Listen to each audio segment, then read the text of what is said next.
CASC and EDUCAUSE. So first we have invited some speakers that were prominently participants in each of these events. And then once they give their take on the conference, we'll have open discussion where people can ask questions around that. So with that, I'm going to stop my screen share and then I'm going to invite, so we said CARC Annual Retreat as the first topic. So maybe, Patrick, you want to summarize that? Sure. So we do this annual strategic retreat that pulls together the chair's leadership team, which is basically the folks that are co-chairing, working in interest groups, as well as the various people network, track coordinators, and some of our advisory board members. And basically, we just take a look back at what we've done over the past year and look at where we want to prioritize work for the next year.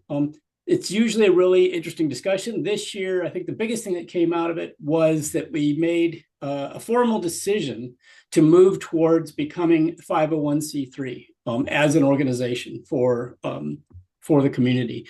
We're looking at an interim stage of that, which is to find something like a financial sponsor so that we can begin to take money as an organization and not always rely upon a university, for example, or somebody else to take grant monies and things like that. So the details of that and a formal proposal around how we're going to do that are currently in development through a committee that's the Financial Models and Sustainability Group that's taking a look at a lot of this stuff, and they'll be putting out some proposals that everybody in the community can take a look at.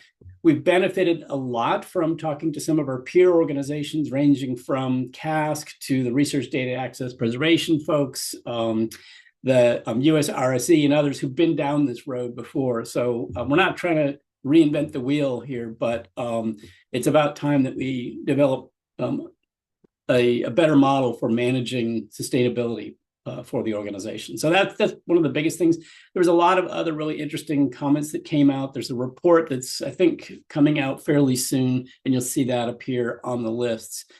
I think one of the interesting things this year was that we co-located it with the fall CASC meeting, and you'll hear a little bit more about that from Jim and others. But for me, for example, since I left the university about 5 years ago, it was the first chance I had to get back and see some of the folks in that community, which was really nice. They were really essential to my education as I was coming up to speed as a leader at UC Berkeley and understanding, okay, how do I build a condo program? And, what do I need to know about all these different things? So it was really nice to bring those two together. And I think it was interesting looking at what does it mean to have partnerships among organizations like CARC and CASC and RDAP and Trusted CI, which was another one that we had some folks there. And so, we thought a lot about that. What do you need? What is it we're trying to do with these partnerships, or even a statement of coordination and such? And some of it is that we do have slightly different missions, or we have slightly different constituencies. And so part of it is just building bridges across those things. And then in other cases, there's clear different strengths and traditions. CASC has got really strong connections to funders and often meets in the DC area and emphasizes that, where CARC is a little bit more grassroots in many of its activities. And so there's some natural differences there that are complementary. But then there's also, each of these different groups is often working on things. CASC has got their own kind of working groups, and they produce position papers and other white papers that have been, in many cases, really valuable to the community. And so, making sure that we're talking to each other about those and how do we help one another to publicize the good work that's coming out, but also, make sure we're not duplicating effort and things like that. So those are some of the things that I think about. I think that for the strategic retreat, another big discussion was as CARC really grows, how do we manage both the infrastructure to support all these different activities and perhaps it was time to rethink what is the difference between a people network track and an interest group, and what is the range of different activities that come under this rubric of interest group. In some cases, they were folks that were beginning a discussion that might work towards being a working group that's actually going to produce deliverables. In other cases, it was like in the EPSCoR CI folks, they had a working group, produced a lot of stuff. It led to some interesting changes in the EPSCoR program, including a new CI council within the EPSCoR program. And that activity is using the CARC interest group as a means of sustaining sort of the back end organizing for that. And so in some cases, they're winding down from a working group. And in other cases, it looks a lot like it's an active discussion and a lot of churn of ideas within a community, and kind of looks a little bit more like a people network track. So as we get more and more people spinning up new activities, we're having to think a little bit more about, okay, well, how can we be more flexible about this, and how should we be thinking about this? How do we make sure that the models that we've set up for activity within CARC really are serving the community and serving the different interests of what people want to do with things? So it was a really interesting discussion. I think some of it is just a sign of the maturing of CARC, and it's exciting to see how many new things are being proposed. There's a whole series of new interest groups that are popping up recently, and then we're seeing so many, in fact, that that's part of why we invited the staff and student workforce interest group to come and present, because they're doing all kinds of interesting stuff and they need more vehicles to let people know about what they're doing. And so we're actually really excited to hear them come and talk about all the different things that are going on there in December. So some of it is that kind of thing. Okay, how do we promote more of the activities and make people aware? And then, there's some very practical things as well, as the RCD Nexus grant winds down, that funded a lot of activities over a while, and also led to us developing this idea of a resource center for the community. We had two websites. We had the Nexus domain, and then we had a CARC domain. And the CARC was sort of the internal facing one, but not entirely, and the Nexus had a lot of the products and resources. And so we're folding those two together, and there's some of the decisions around, let's get straight our branding and our communications and how we present ourselves. So some of it is just sort of very practical, mundane things, but important to have everybody weigh in on and say, we think this is really important. That's a lot of the stuff that occurs to me. Others who were there can chime in with other stuff. And try to think if is there anything else that people remember that I should talk about? I think you covered it quite well. Okay, good. It's early for me, so I might have forgotten something. Now, thanks, Patrick. So that was CARC Annual Retreat recap. So let's move to CASC fall meeting. So Jim, maybe, and Catherine. Yeah. Hey, can I share my screen? It might be easier just to keep me on. Yes, sure. Let's make you. Okay, it's done. That worked. Thank you. I thought I would just share a few slides, and then, as you mentioned, Catherine's here, our executive director, and she can add anything. And of course, a lot of you were there as well, so would love to have your reflections on how that meeting went. So, yeah, we met, and I think one of the special things about this fall's meeting was that we were co-located with CARC. So as Patrick mentioned, we were able to see a lot of our friends, some of whom we hadn't seen in a while.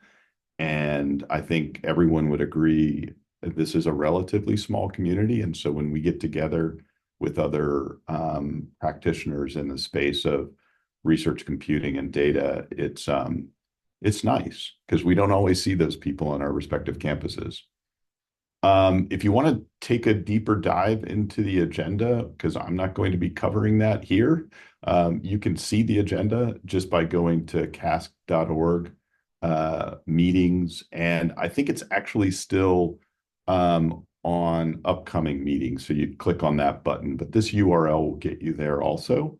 And you can see a full copy of the agenda that we worked through over a 2.5-day period. Things I did want to share with you, I think some high points. Internally, we have been working on a number of strategic priorities. The 3 that we really worked on specifically in the fall meeting was on our strategic partnership development. How do we actually engage with other organizations, which is absolutely relevant to what Patrick was saying about CARC. The second one was our membership model.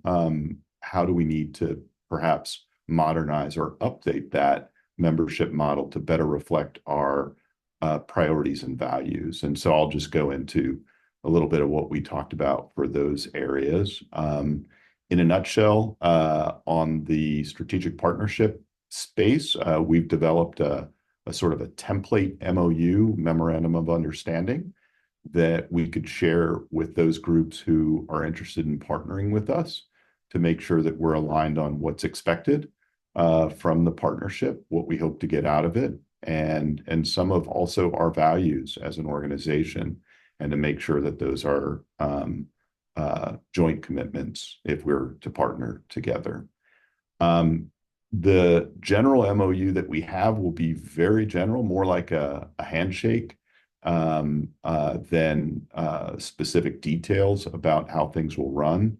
Those would come into play if, for example, there were things like funding involved or more specific governance associated with these things. And so we're taking a much more high-level approach to the general partnership agreement, but then recognizing that we might have to develop specific things if we were to get, let's say, grants together or manage some financial enterprise with one another.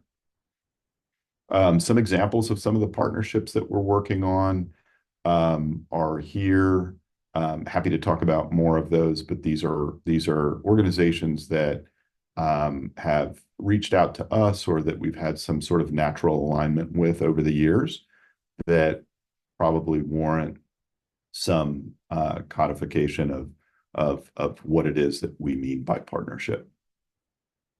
The second big item, I think, was modernizing our membership. The recommendations that we put forward and that our membership agreed on was essentially twofold. One, to change the due structures to better reflect our members' ability to pay these dues. And so the first one is we've had the same membership dues for the 30+ years that CASC has been in existence. And so for R1 members, we're increasing that to $5,000 from $4,000. For non-R1 members, we're decreasing that membership due to half of what will be the R1 members dues. And that doesn't solve all of the issues in terms of being more inclusive in terms of non-R1 units or institutions, but I think it is at least in a direction that will help be more inclusive in that regard. And so that is implemented, and we are moving forward with that now. As far as other groups are concerned, like RENs and foundations and so forth, we agreed to create a working group that would give us a little bit more direction in terms of how we should approach those types of organizations around issues pertaining specifically to membership. Just the sort of specific ways we got into of what these increased dues, how these increased dues might be able to support our vision, our priorities. I've included a few of those here. Patrick sort of mentioned the level at which CASC is often directed, and some of our meetings are often focused. And so this would include things like regular congressional visits and showcasing the work that our members are doing in particular is of value to our members. Also, having scholarships to bring other people who may find it difficult to attend these meetings are ways that we envision using some of the budget that we expect to get from these new due structures. Just sort of general points that we brought up. We've got a spring meeting, and that spring meeting is planned for March 23rd, 27th, so mark your calendars. We are also going to be working with the CI Leadership Academy again this year. We did receive NSF funding to support this event last year, and we have additional funds to support it again in the spring. And so we're excited to bring in folks through the CI Leadership Academy. We welcomed a couple of new members and increased our roll to 107 members who are formerly part of CASC. And so we were really happy to hear from Oregon State and University of Alabama. We've got a new website. It's coming, and it's exciting. The engagement that we've had with the firm who's helped us put this together was highlighted during the meeting. We had some of their representatives speak to their engagement with nonprofits in particular, and just love the work that they're doing. So stay tuned. You'll see a new website here soon. And Patrick mentioned position papers, so I thought I'd bring up these because these we spent a good amount of time sort of discussing specifically the positions that we'll be taking in the future, and the roles people will have in helping us to develop those positions so that we can help inform people that are maybe on the peripheral of our communities better understand the importance the important role that we play in terms of helping to develop these areas. And I think that's it. So I probably missed things. Catherine, maybe starting with you, are there things that are critical that I missed? And then, of course, anyone else who was there who might want to share, I'll take that off screen sharing. Jim, I think you covered the high points and actually caught me because I was paying attention to the new website and hadn't it's like, okay, we're moving forward, and I wasn't updating the old website because we're going to launch next Wednesday with the new website. Awesome. Super excited about that. All right, thanks, Jim, for the update, the CASC meeting. So I'm going to ask Jackie if she can speak about the EDUCAUSE meeting. Sure. Hi, everybody. Thanks. For those who don't know me, I'm Jackie Mulhans from Northwestern.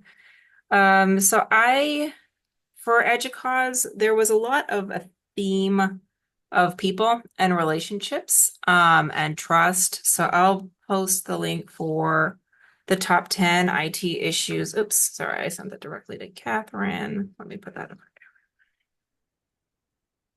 And so this was a committee that I did participate on. One of the interesting things that came out as a theme among all of the top 10 issues for EDUCAUSE, and for those who haven't attended EDUCAUSE, a lot of the audience are CIOs or even enterprise IT. So there's a few sessions that are RCD focused, but I use that opportunity usually to attend things about increasing my leadership skills, figuring out what's going on at the CIO level and how CIOs what are they worried about? What are they thinking about? How can we communicate to CIOs rather than how do we communicate to each other, and how are we sharing information among the RCD community? So those are ways to, I think, best use EDUCAUSE since we have access to CIOs and people in other areas of IT when we go there. So when it came to the top 10 issues, there's, sorry, that was the link to the 2025. Hang on one second. Let me get you the right link here. So here's the 2025. So last year, if you did click on that link, you saw cybersecurity as number 1. This year, it didn't really show up in the top 10, but was more included in this wrap up of CIOs and IT in general just have so much going on. Change is extremely rapid. Cybersecurity and other external factors continue to be challenges for IT in higher ed. And there's just a lot more expected from IT in higher ed with still not a lot of resources, right? Or not enough resources. And so the theme was really about having to do a lot with little or not enough, or the same amount of resources. And how do you build resiliency against those kinds of challenges coming in, either external challenges or internal challenges? We know that leadership in higher ed, there's a lot of stakeholders, right? There's provosts, chancellors, VPRs, CIOs, presidents, right? So and then of course our faculty, deans, and so there are a lot of stakeholders. How do you manage across all of those? So the theme that kept kind of tying everything together was building trust. And so being able to work much more quickly, being able to understand stakeholder perspectives across campus. It's about building relationships and understanding what is going on, and people also understanding what are priorities for you, what are challenges for you. And that really helps you move much more quickly. It helps you keep your priorities, your kind of foundational priorities, moving forward. And then also there are some that will change, right? Just based on either the climate, external factors, a new university leader. But it really was focusing on just so many expectations falling on higher ed. And, we saw even the federal government getting involved with higher ed quite a bit over the past year. And so higher education institutions are just under enormous amounts of pressure to deliver to undergrad students, graduate students, faculty, parents, donors, all of these audiences. And so it is incredibly challenging. So again, it is really a matter of building trust and building relationships, which takes time. And so that is something else, is that success in higher ed takes a lot of time. It's really hard to get quick wins in higher ed. So focusing on those low-hanging fruit items are great. And then when you want to tackle something big, change can be slow. So thinking about that. The other thing that one of the talks that I went to that I thought was really great was by Marley Williams. It was called Being let me see if I can post her link here. But it was called Being an Epic Leader. And one of the things that I took away from that, just type her name here. Okay. One of the takeaways from that talk was thinking about the energy that you're bringing into a room when you come into a room, right? And I think this is really hard for leaders to think about. And, how do you inspire people, or how do you make sure that it's a positive environment when you are, walking into a room, and making sure that you're moving things ahead versus kind of just always focusing on the challenges. And so I like EDUCAUSE because I find it pretty inspirational when it comes to leadership and management items. But I did come away feeling energized. If you haven't been to EDUCAUSE before, I do encourage you to try it. Maybe not every year, but every once in a while. So it just depends on what you need. But I do encourage others to try it. So I will pass it off to Catherine, and then also Kristen McLean from my team also will give an overview of a RCD related talk that she attended. Thank you, Jackie. And I, speaking of inspiring presentations, just being able to participate in the plenary with Brene Brown was pretty spectacular. Took a lot of notes there. CASC, this was our second year participating in EDUCAUSE. again, as Jackie said, we want to be able to interact with, this audience, especially CIOs and others. And it was really well received. The two panels we engaged in. We had a building research data centers panel, which combined our two policy papers on building and managing research data centers, as well as energy efficiency. We had about 75 attendees at that panel, and really well received. And we focused in on, of course, the most pressing challenges and some of the strategies for adapting RCD centers to the new realities of AI. So we talked about infrastructure upgrades, upgrading to support high-power GPU servers, sort of dense computing clusters and large-scale data needs. We, of course, focused on energy efficiency and sustainability, since we had an entire policy paper focused on that. Everything from liquid cooling and power management. We had our panelists. We had Dan Stanzione, Aaron Jasgani. We had Clark Gaylord, and then Katya Balkava joined us for the second panel. But again, some of the other basics we talked about: budgeting, co-location versus cloud integration, and of course the human side of it, the human resources and skill development. So we each of our panelists talked about their institution's plans for future research computing systems, and what are the options for either modernizing or repurposing legacy data centers, and then other challenges. The second panel, the dynamic state of AI, and the topics focused, we had about 38 there, and that was really good considering it was one of the last sessions of the last day. You all know how that goes. So we focused on the topics of technology challenges, cost-related considerations, resource and data management, and of course, again, workforce development and education. So again, focusing in on some of the biggest technology challenges with AI workloads. How do you manage scalability, compatibility with system integration, and then how are the organizations addressing workforce development needs? Are there any initiatives or partnerships that they're leveraging? And then if they're with the significant cost tied to AI infrastructure, with the GPUs and data storage, how do you determine the right level of investment? So again, I think it went really well. We've been welcomed there at the conference, and we expect to continue to participate.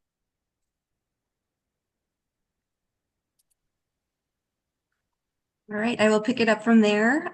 Thanks, Jackie, for letting me talk about one of the sessions that I attended that really resonated with me. I'll put a link in the chat right now to the presentation, and let's see, hopefully that's the correct one.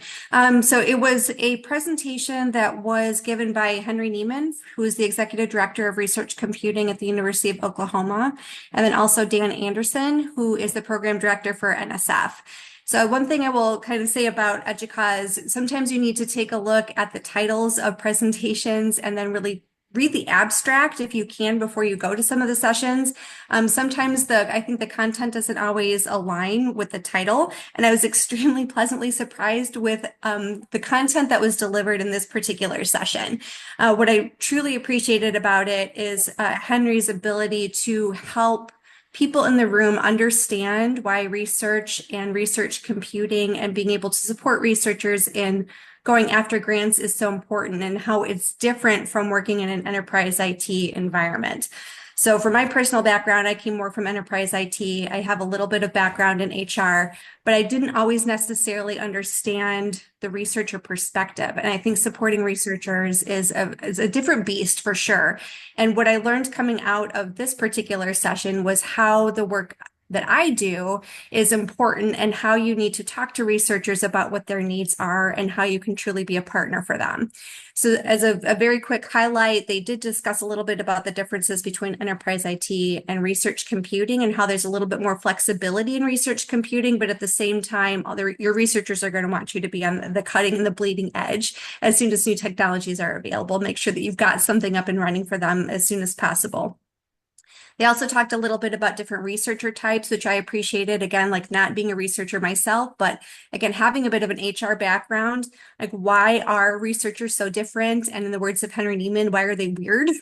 And so being able to understand the perspective, if you're tenure track, non-tenure track, if you're a postdoc, if you're a student, what are the things that drive you? What is important to you, and how you can be, you might need to be a different partner to researchers at the different stage of their kind of their development life cycle. Unfortunately, we did not get to the end of all of the slides, so I would love to pick Henry's brain a little bit more.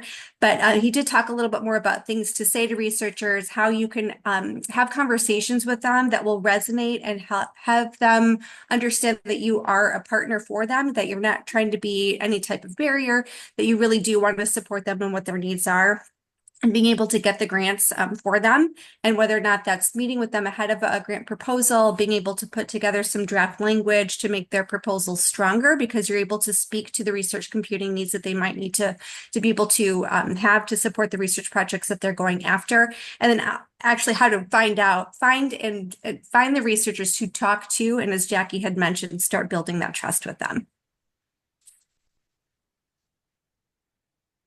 Great. Thanks, Jackie, for the time.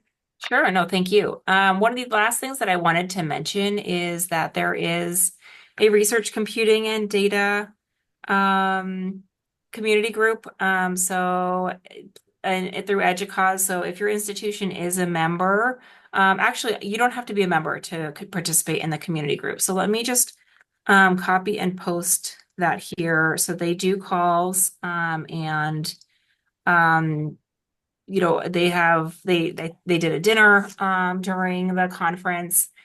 Susan Ivey from NC State and David Dreisbach from Florida International University are currently the co-leads. So please do engage with that. It's a good group, and it's a different mix from, say, this group or the ones that you'll see at CASC, because you'll find like VPs in there from smaller schools maybe, or like the wandering CIO that kind of stumbles in based on the discussion, maybe a couple others. So, please do check that out. Yeah, thanks for mentioning that, Jackie. That was something we actually had hoped to have Susan here, but she was away on a break and isn't working today, and decided she was actually going to have some personal time, which we all know is important. I'm glad you mentioned the bit about the different mix at the community group there, the RCD community group there at EDUCAUSE. And that was something I wanted to ask about. I haven't been able to go to EDUCAUSE in a few years, but one of the things that you and Kath and others have talked about is that different mix of people that are there.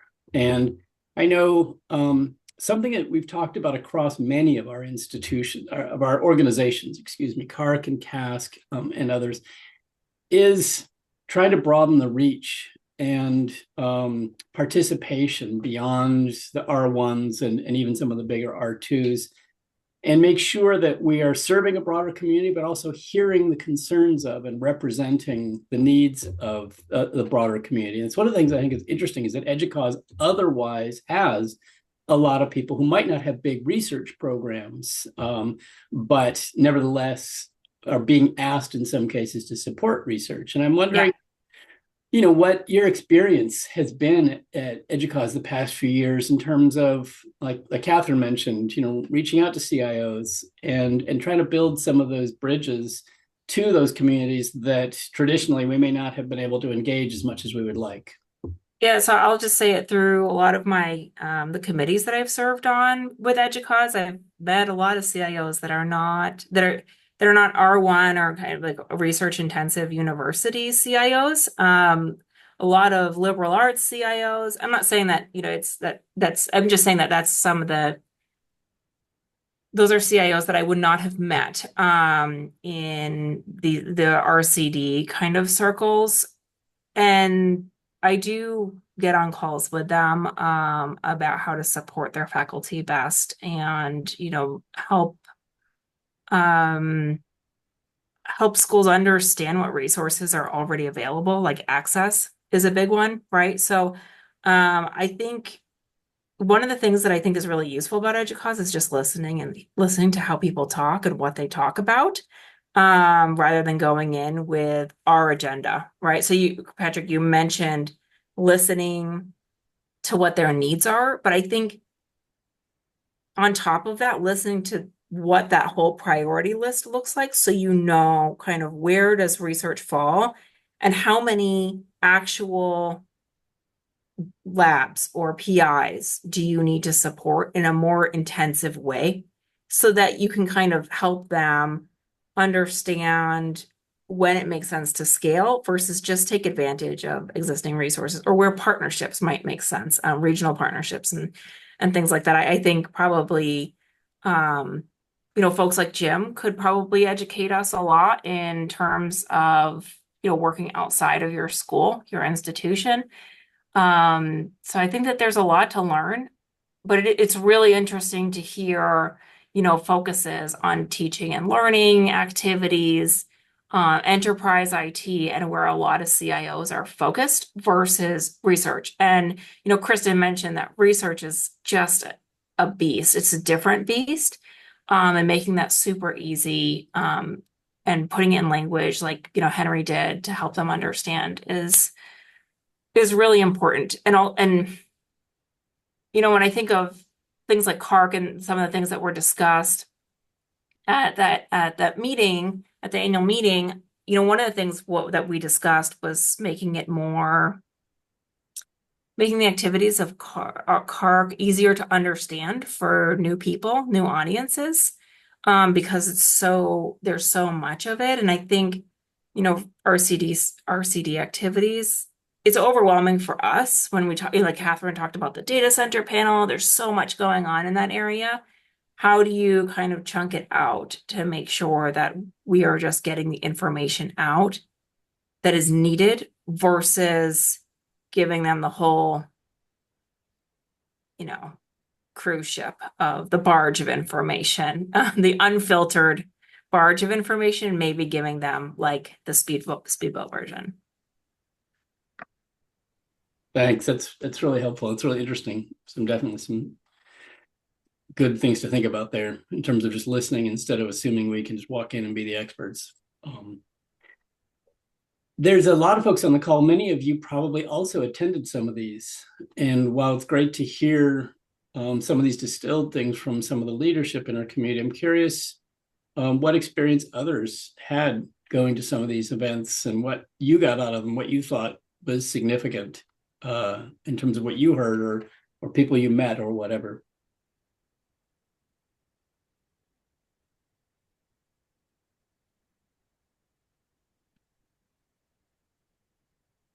Don't be shy.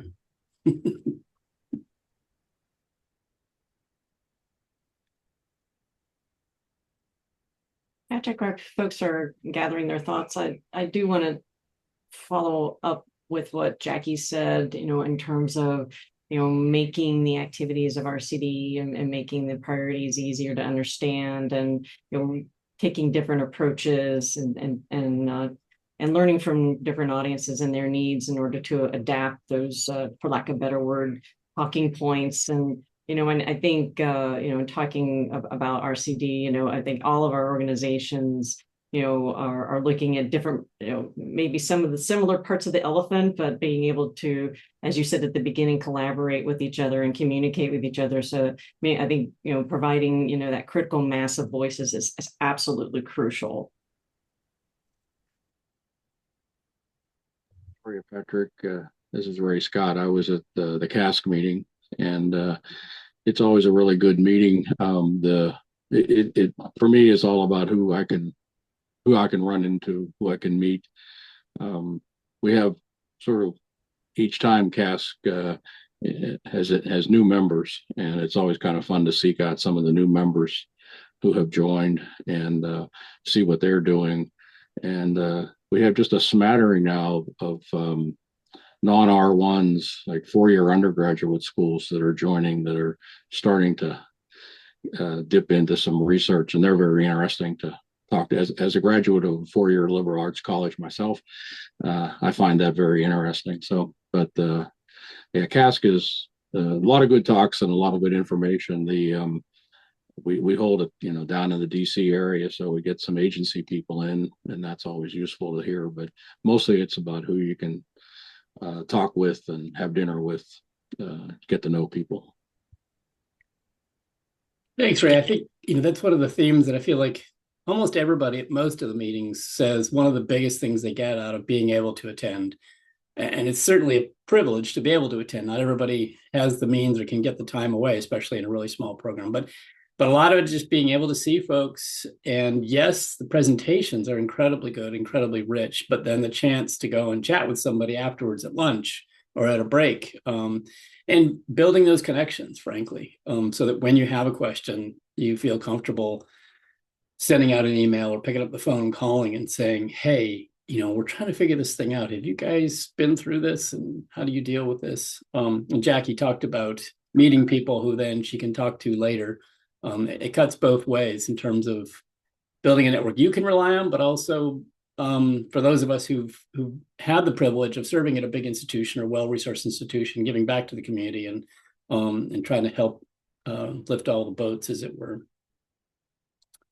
But yeah, I love going and just seeing people. It's really great. Anybody else? Just an impression or a comment or anything interesting, or if you don't get to go, what's kept you from going, and what do you think about what would enable you to go, or what would really motivate you to go if there was some other means of getting there? I think this time the EDUCAUSE meeting was like the next week following CASC meeting, so probably some of the members just didn't want to travel week after, like 2 weeks in a row. With SC also being this month, right? So the fall schedule is just so packed. Fall's a lot. Well, and yeah, we talked to, we have a lot of folks involved on our data facing who are from RDAP and in the library world, and they say, look, I get to go to one thing a year, and it's got to be more, like RDAP, it's got to be, library focused. I'd love to come to more of these events, but there's only so much I can do. And that's the reality that, leadership at an R1 has a little bit more leeway of getting away because they've got teams that can take care of stuff while they're gone.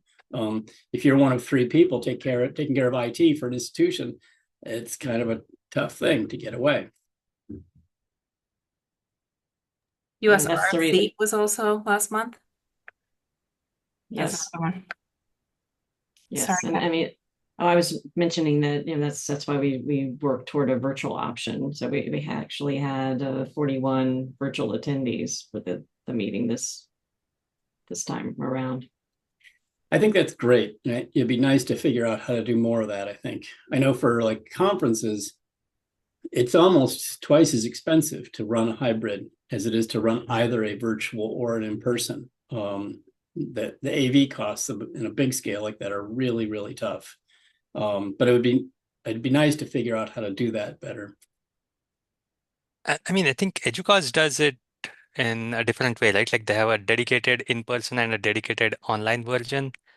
How does that work? I have never been to either. So which one do you pick to go? Like just based on the agenda for anyone who has been there?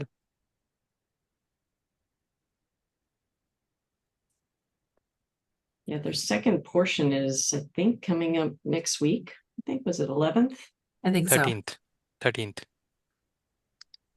The CNI went to a model during the pandemic, but that they held on to, where they ask people to submit pre-recorded talks, and then they make those available. So it's almost like a flipped conference where a lot of the content is available in a recorded manner, and then you're getting people together to socialize and discuss content, which I think is kind of a cool idea. It's still a travel thing.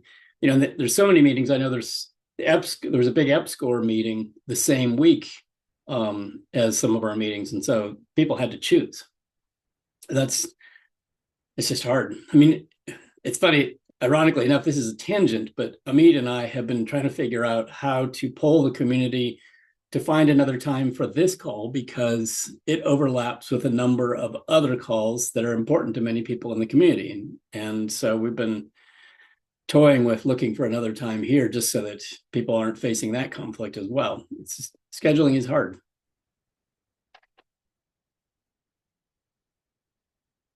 One other thing I might observe about the CASC meeting, I was at the CASC meeting. It was interesting to see the sort of what I might call the products of CARC played out in the presentations from the different folks in CASC. In particular, somebody was mentioning it, we see new members in CASC. I got to think at least some of that has been enabled by things like the career paths, the job descriptions, capabilities model. It has certainly helped our trajectory at Arizona State. But to see that vocabulary and adoption in the broader CASC community, and I mean, certainly we see it in CARC calls and things like that, but to see it in the broader community, you can see where the value is coming from and see what people are doing with it. And that helps us know where to go next. So it was illuminating to have those two events kind of adjacent to each other last month.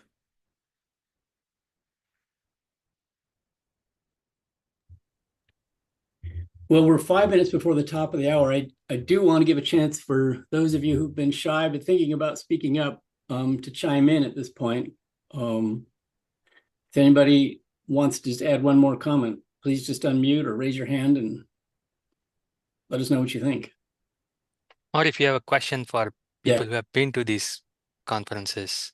Yeah, good point. Thanks.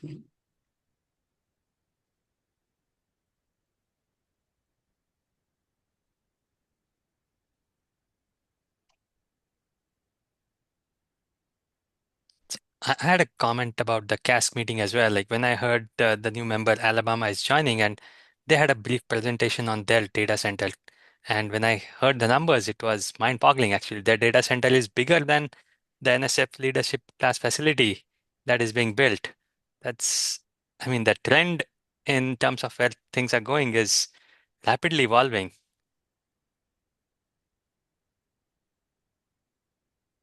One thing, this is another random tangent, but to that point, I mean, I thought that the talk about, provisioning data centers in the age of AI on that position paper that CASC produced, that was a really great talk and a really great paper. And I was at a talk this past Friday of a researcher at Berkeley who's trying to figure out, whether there's a model for competition that can actually help manage costs in the cloud. And one of the things that struck me is he had some rather surface understandings of how research computing actually works across a broad range of institutions, and which isn't that surprising. He was coming from a business school, I believe, or econ. And I was thinking, there's a lot of work that we're doing that ranges from the kinds of things that Kristen was talking about in terms of awareness, but also some of these, serious research that we're producing around what is it taking to support research that I think would have a broader audience. And I'd like to figure out how we actually reach out more to folks who are interested in things like the economics of computing and make them aware of, okay, well, here's the reality on the ground for how research needs to use these resources. So I was, speaking up with him, and it occurred to me I need to get him that paper and some of the other ones so that folks who are looking at these kinds of things more broadly can understand, okay, well, what's the perspective in supporting research on some of this stuff? So I think there's a lot of great stuff that's coming out of our various organizations, and I think it would be good to find a way to share that more broadly. I think it could have more impact. And unless anybody else has a closing comment with that, we're at the top of the hour. Thanks very much, everybody, for joining. Thanks for everybody Jim, Jackie, Kristen, Catherine, everybody who shared impressions and comments about this. We hope to see you in December when I think it's going to be really interesting to hear everything that's going on out of that staff and student workforce group. So have a great week, everybody. Thanks, Patrick. Thanks, all. everyone. Bye-bye.